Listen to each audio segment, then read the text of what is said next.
여러분, 지금 어떤 일에 종사하고 계십니까? 무슨 일을 하고 계십니까? 본업이 무엇입니까? 무엇으로 생계를 유지하고 계십니까? 그러한 질문보다 내가 무엇을 하고 있는가 라는 그러한 질문보다 그보다 더 중요한 것은 나란 누구인가가 더 중요합니다.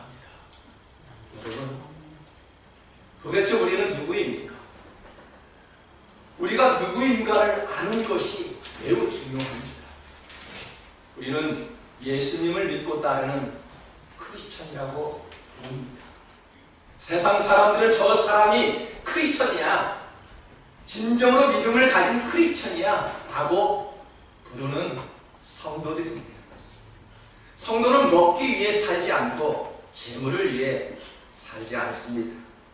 하나님께 영광을 돌리면은 사람에게는 기쁨이요, 영광이 된다, 평화가 온다, 그렇게 느낌으로 그 믿음을 가지고 살아가는 크리스천들입니다. 고린도전서를 기록한 바울은 자신을 예수 그리스도의 종이라고 불렀습니다. 여러분, 종이십니까? 여종이십니까? 남종이십니까? 과연 나는 주님을 위한 종으로 살아가십니까? 바울은 예수 그리스도의 종이라고 자신을 소개했던 내용을 우리는 압니다. 과연 우리는 누구입니까? 올바른 신앙관을 확립하기 위해서 바울은 나는 날마다 죽노라 라고 고백하였습니다. 여러분, 자아가 죽어 있습니까? 예수 그리스도를 닮고자 한다고 하는 우리가 정말로 죽고 살아갑니까? 영적 생명을 유지하고 성장시키기 위해서는 하나님 말씀을 묵상하고 성령의 인도함을 따라 성결한 삶을 살려고 노력하는 것이 성도의 올바른 삶이라고 생각합니다. 크리스천들이 예수님을 전적으로 신뢰하지 못하는 이유가 있습니다. 왜 주님을 신뢰하지 못할까요? 모든 삶을 맡기지 못하고 염려와 근심 속에서 살아가는 이유가 있다면 우리가 믿음이 있다고 하면서 구원의 확신이 없기 때문에 그렇습니다. 올바른 신앙관을 갖는 것은 매우 중요하지요. 그러한 좋은 가정과 환경에서도 얼마든지 우리는 사회비 종교 집단에 아니면은 세상의 유혹에 쉽게 넘어갈 수 있다는 이야기입니다. 올바른 신앙관을 갖는 것이 매우 중요합니다. 31절에 보니까 이런 말씀이 있습니다. 그런즉 너희가 먹든지 마시든지 무엇을 하든지 다 하나님의 영광을 위하여 하라. 어떻게 이런 일이 가능할까요? 무엇을 하든지 하나님의 영광을 위해 하래요. 누구를 위해서 일을 하십니까? 그래서 제가 여러분의 삶이 뭐냐고 물었습니다. 직업이 무엇이냐고, 하는 일이 무엇이냐고 물었습니다. 과연 무엇 때문에 일하고 계신가요? 이런 일이 가능할 수 있었던 것은 구원의 확신이지요. 우리가 이 아침에 물 한 잔을 마실 때 믿음이 없으면은 그냥 우리는 물을 마시지요. 좀 성숙한 사람은 어떻게 마시죠, 이 물을? 참 감사하네요. 이 물 한 잔이 참으로 감사합니다. 성령 충만한 사람은 어떻게 마실까요? 이 물 한 잔을 마실 수 있는 힘 주신 것에 감사합니다. 여러분, 물 한 모금을 넘기지 못하는 사람들이 얼마나 많은지 모릅니다. 병원에 가보면은요, 이 물 한 모금을 넘기지 못해서 호스를 목에 꼽아 그렇게 누워있는 환자들이 얼마나 많습니까? 그래서 우리는요, 물 한 잔을 마셔도 이 물 한 잔이 아니라 정말로 우리가 호흡할 수 있는 것, 얼마나 감사한지 모릅니다. 그런 마음으로 우리가 살아간다면 무엇을 먹든지 마시든지 하나님 앞에 영광을 위해 살아간다라고 고백 마시든지 무엇을 하든지 하나님의 영광을 위해 하라는 것은 내 삶의 기준이 아니라 오직 예수님이라는 의지가 마음속에 담겨져 있기 때문에 가능한 행동입니다. 사입이 종교를 진짜처럼 믿으면 어떻게 될까요? 그것은 광신입니다. 사실이지 않는 것을 사실인 것처럼 믿으면 미신이라고 우리는 이야기합니다. 내 기준이 아니라 하나님이 보시기에 올바른 신앙이어야 우리는 합격이야 라는 소리를 들을 수 있어야 합니다. 내가 곧 길이요 진리요 생명이니 나로 말미암지 않고는 아버지께로 올 자가 없느니라라고 이야기합니다. 구원은 오직 그리스도를 통해서만 이루어진다라고 가르치는 것을 많은 사람들은 싫어하는 모양입니다. 나 외에 다른 신을 섬기지 말라는 것을 좋아하지 않는 모양입니다. 우리가 신앙을 바라보는 자세가 중요합니다. 자세가 틀리면 아무리 참 진리를 가르쳐도 듣지 않으려고 합니다. 몇 시간을 투자하여 좋은 말씀을 준비해도 들리지 않습니다. 수십 시간을 성경 공부를 하고요, 전문 신학교를 다니고 수십 년을 신앙생활하고 아무리 많은 훈련을 받아도 변화를 찾아볼 수 없는 것입니다. 문제는 내 안에 주님이 계시지 않기 때문에 그렇습니다. 나 자신을 없애야 합니다. 바울이 말씀한 대로 내가 살려고 하면 자신의 몸을 쳐 복종시킬 줄 알아야 합니다. 저를 변화시킨 말씀 중에 하나가 있습니다. 우리가 신앙생활을 하다 보면은 이 한 사람을 변화시키는 말씀이 누구에게나 한두 절 정도는 가지고 있을 것입니다. 저에게는 갈라디아서 2장 20절 말씀이 저를 변화시켰습니다. 다 같이 한번 읽어볼까요? 내가 그리스도와 함께 십자가에 못 박혔나니 그런즉 이제는 내가 사는 것이 아니요 오직 내 안에 그리스도께서 사신 것이라. 이제 내가 육체 가운데 사는 것은 나를 사랑하사 나를 위하여 자기 자신을 버리신 하나님의 아들을 믿는 믿음 안에서 사는 것이라. 저는 나름대로 신앙생활을 매우 아름답게 해왔다고 자부하는 사람 중에 한 사람이었습니다. 그렇게 생각하면서 40평생을 살아왔던 그런 사람 중에 한 사람이었습니다. 그런데 어느 날 이렇게 신앙생활을 해서는 안 되겠다, 이렇게 삶을 살아서는 안 되겠다라는 생각과 함께 하나님께서 이 말씀을 저에게 주셨습니다. 내 안에 그리스도께서 살아계신다면 이제는 나를 위해 사는 것이 아니구나 라는 것을 깨우쳐 주셨습니다. 내가 열심히 신앙생활하며 봉사한다고 하였으면 내가 먼저 앞으로 나갔지 내 안에 예수님이 없었다는 것을 깨우쳐 주셨습니다. 그래서 저는 목사가 되어 더욱 하나님 앞에 가기를 결심하였습니다. 기쁜 마음으로 공부하여 신학교를 졸업하고 목사 안수를 받았습니다. 목사 안수를 받고 긴 시간을 이용하여 미국 비행기를 탔습니다. 또다시 신학교에 들어갔습니다. 이것 가지고는 하나님을 아니면 성도들 앞에 살 수 없어 더 많이 배워야 되겠지. 그런 마음으로 신학교에 다시 들어가 여러 가지 것을 생각하며 주신 은혜를 받았습니다. 하나님께서 가장 기뻐하시는 그런 교회 개척도 하도록 환경을 열어주셨습니다. 오늘날까지 그리하여 여러분들과 같은 동역자들도 만나게 해주셨습니다. 왜 저와 여러분이 이 자리에 있을까요? 왜 오셨습니까? 사랑하는 성도 여러분, 우리가 구원의 확신이 없었다라면 이 자리에 오지 않습니다. 제가 구원의 확신이 없었다라면 그냥 그 길로 갔을 것이 분명합니다. 우리는 좁은 길을 선택하기 위해서 오늘 이 자리에 나왔습니다. 그 좁은 길이 기쁘다면, 행복하다면 뒤돌아서지 않고 믿음의 길로 가기 위해서 오늘 이 자리에 나왔습니다. 여러분, 올바른 신앙의 기준은 누가 뭐라고 해도 하나님 앞에 바로 서는 것입니다.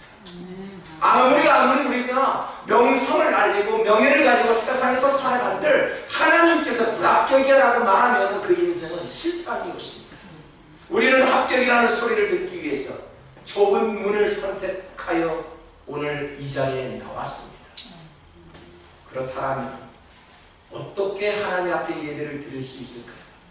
어떤 마음으로 예배를 드려야 될까요? 아직도 마음이 닫혀 있습니까?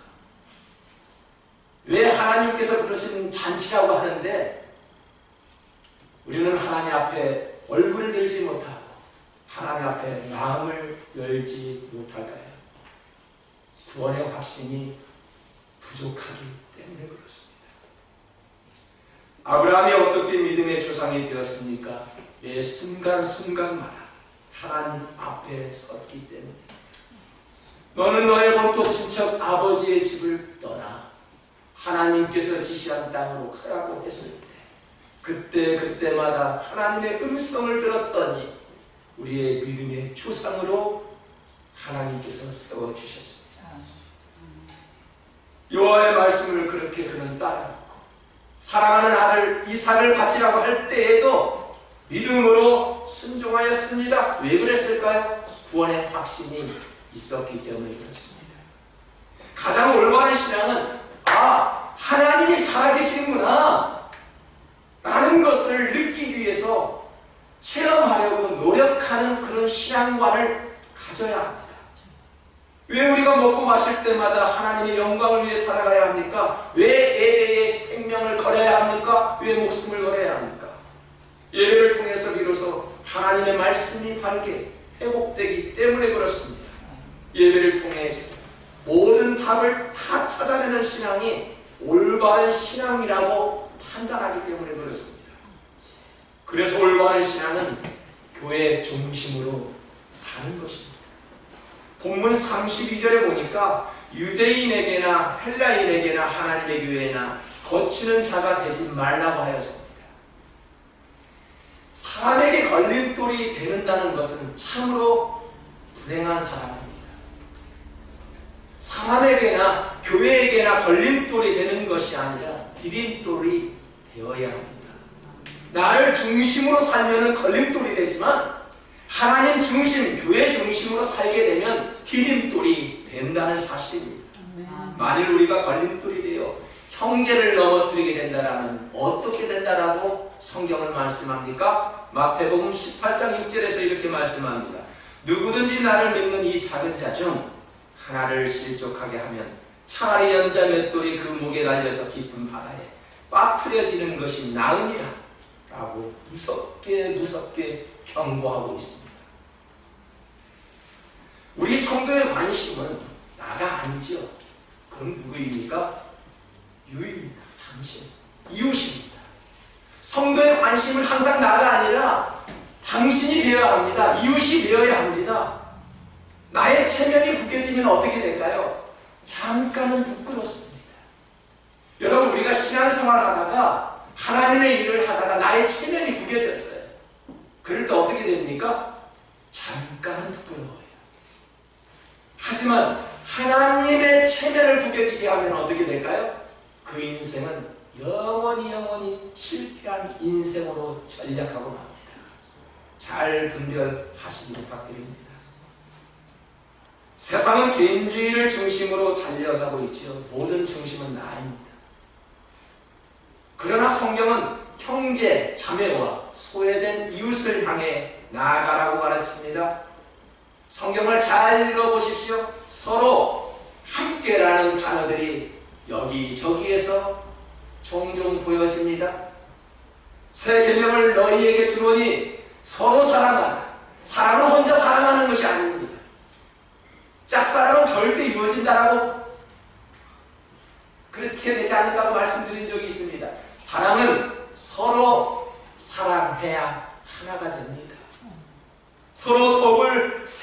일에 힘쓰라 혼자 덕을 세운다고요.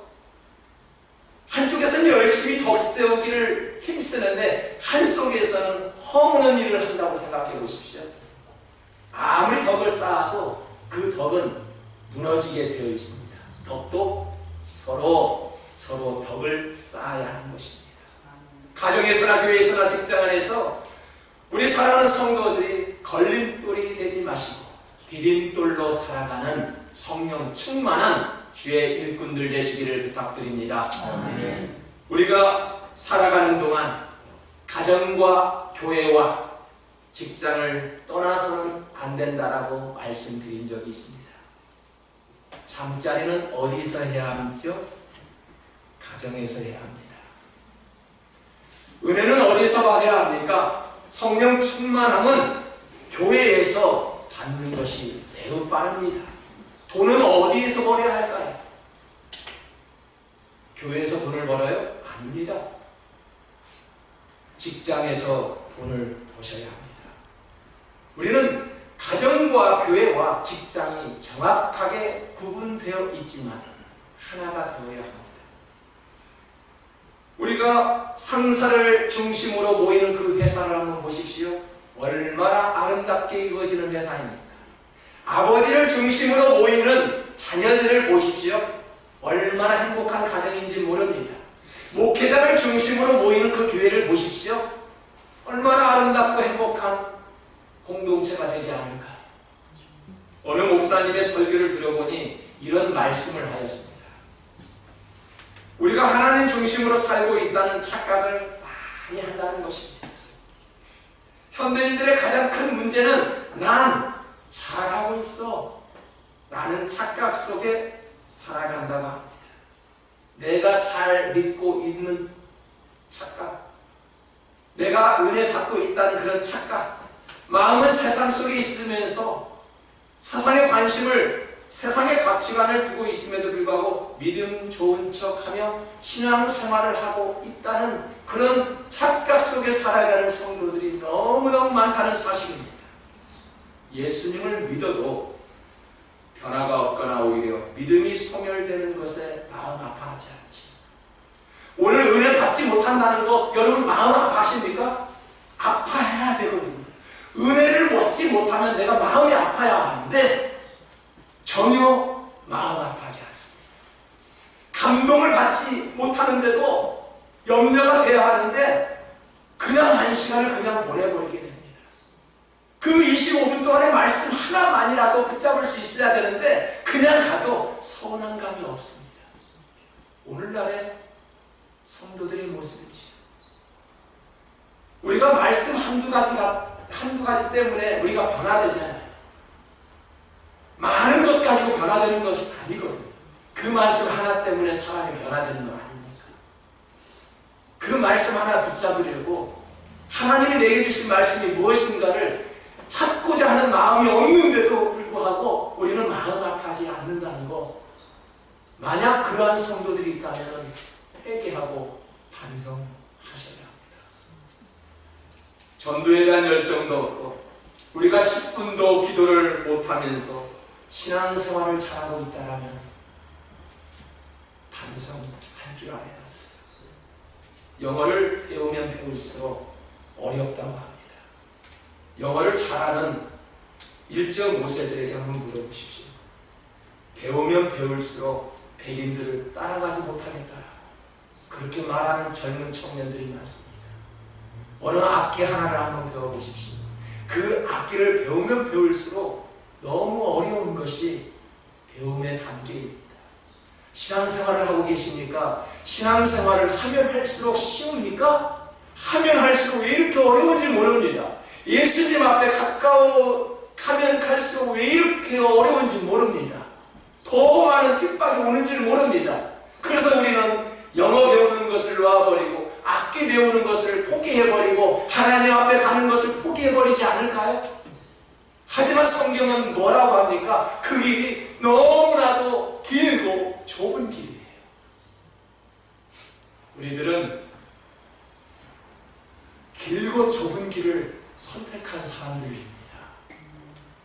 크리스천이라고 불리는 있는 그러한 성도들입니다.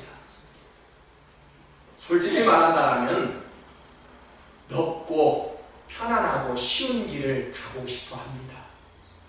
저도 그렇습니다. 조금 더 넓은 길이 없을까, 쉬운 길이 없을까 찾고자 하는 사람 중에 한 사람입니다.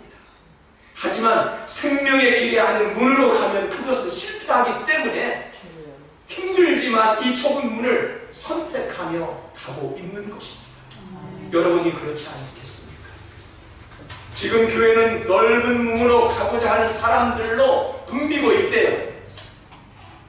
수많은 사람들은, 그 성도들은 넓은 길로 가려고, 편해지려고, 만사 형통 받으려고, 복을 받으려고 주의 전에 나간다고 합니다.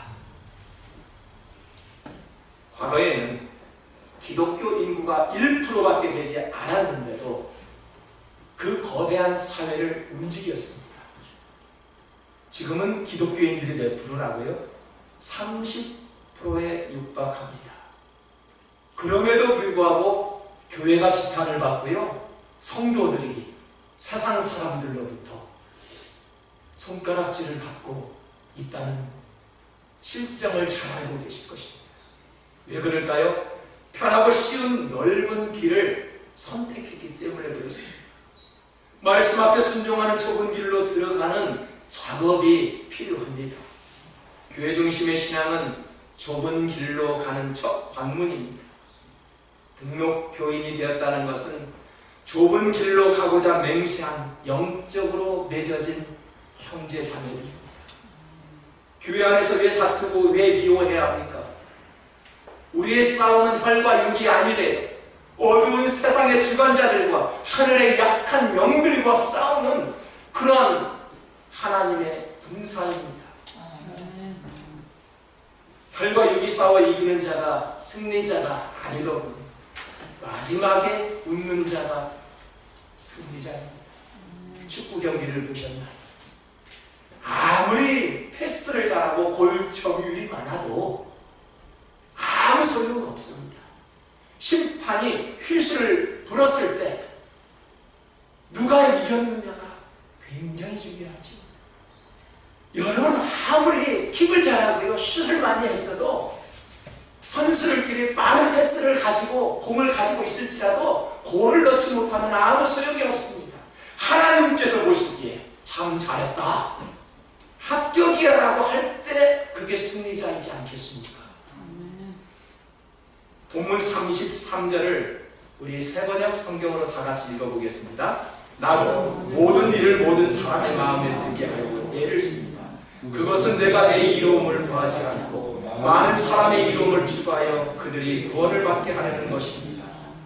나의 행동이 모든 사람의 마음에 들면 얼마나 좋을까요? 질문할게요.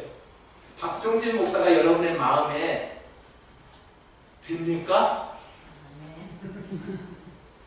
저는 B학점 80점 이상이라면 하나님 감사합니다 라고 감사 기도를 드리고 싶어요. 저의 행동은 여러분에 대해 100% 만족하지 않습니다. 우리가 겸손한 신앙이라면 어떻게 될까요? 마음에 들게 하려고, 목사가 성도들에게 마음에 들게 하려고 애를 쓰는 사람, 그런 목회자가 겸손한 목회자 아닐까요? 성도가 성도에게 마음에 들게 하려고 애를 쓰는 성도가 있다면 그 성도가 겸손한 성도 아닌가요? 겸손이란 남을 존중하고 자신을 내세우지 않는 태도를 겸손이라고 이야기합니다. 그렇다고 해서 겸손을 말이 없거나 얌전히 조용히 앉아있는 사람에게 겸손한 사람이야 라고 말하지 않습니다. 예를 갖추고 말을 부드럽게 하고 고개 숙이는 것이 겸손이 아닙니다. 진짜 겸손은 온 마음을 다해서 주님을 의지하는 사람입니다. 자신의 유익보다 공동체의 이익을 위해서 힘쓰는 사람이 겸손한 사람입니다. 신앙생활의 최고의 미덕은 겸손입니다. 왜 그럴까요? 아무리 많은 선행을 하고 공로를 쌓아도 겸손이 없어서 교만해지면 그 모든 것을 다 잃게 된다는 사실입니다. 로마서 12장 1절에 보니까 너희 몸을 하나님이 기뻐하시는 거룩한 산제사로 드리라. 이는 너희가 드릴 영적 예배입니다. 예배는 하나님이 받으셔야 기쁜 예배가 되는 것입니다. 자신을 하나님께 바치고 순종하려면 무엇이 필요할까요? 겸손입니다. 오늘 겸손의 마음을 들고 오셨나요? 그 겸손이 빠지면 오늘 예배는 받지 않으신다는 것을 명심하셔야 합니다. 5절에 보니까 이와 같이 우리 많은 사람이 그리스도 안에서 한 몸이 되어 서로 지체가 되었느니라고 했습니다. 바울이 로마 교회 성도들에게 올바른 교회 생활을 가르치도록 하는 교훈의 말씀이지요. 교회 안에 서로의 지체가 되었으니 어떻게 하라고 합니까? 형제 자매가 되었으니, 영적으로 형제 자매가 되었으니 어떻게 하라고 말씀합니까? 악을 미워하고 선에 속하라. 서로 우애하라.